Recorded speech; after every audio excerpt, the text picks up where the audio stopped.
Kjo lidhet ndoshta edhe me faktin që unë kam lindur në një familje ku mëkati ishte një fjalë që përmendej shpesh, domethënë nga gjyshe ime. Përmendej shpesh si kufi, si ajo përtej që nuk duhet mbërritur, nuk duhet prekur.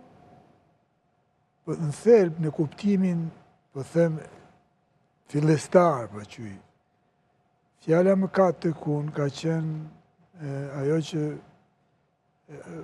thuhet edhe në librat e shenjtë, sepse nga gjyshja, nga familja ime përcillej kjo që paka shumë, si që kam menduar pastaj duke kaluar dhe koha, ishte si që ndrojmë ne përkundrejt urdhëresave të Perëndisë, po them. Edhe ato është një listë me urdhëresa, shkelja tyre, apo devijimi prej tyre, apo qoftë edhe të harrosh se ekzistojnë këto urdhëresa, konsiderohen një lloj mëkati, domethënë nuk është faj, nuk është gabim, është një raport shumë më i thellë, si më thënë. Dhe shumë më i gjerë se sa. Dhe shumë më i gjerë se sa.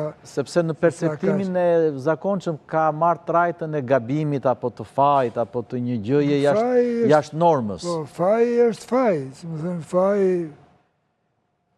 sidomos faj që është edhe shkelje, ligjor është faj penal. Ka dhe faj që s'është penal. Fqinjeroj, nuk është se janë ndara me thikë, se faj, ndjenja e mëkatit, po ndjenja e mëkatit është më shumë shpirtërore, po se po është fluide, nuk është kështu si kur përballesh me i faj, pranon fajin.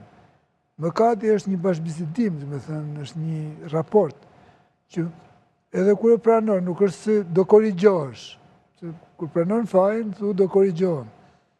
Pranon mëkatin nuk është i korrigjueshëm në atë kuptimin që ka faji, se është raport.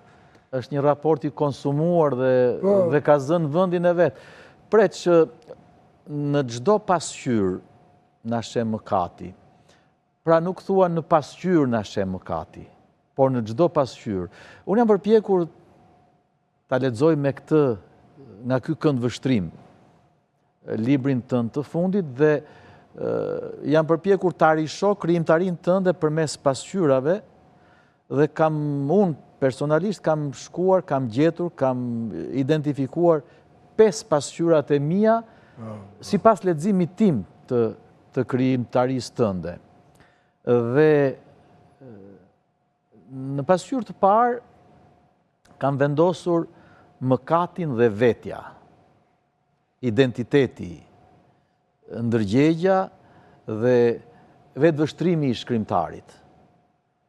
Nga kjo pikpamje, çfarë sheh poeti, shkrimtari, kur sheh veten në pasqyrë? Shiko, shkrimtari sheh veten, domethënë shihet, kjo është metaforike kjo.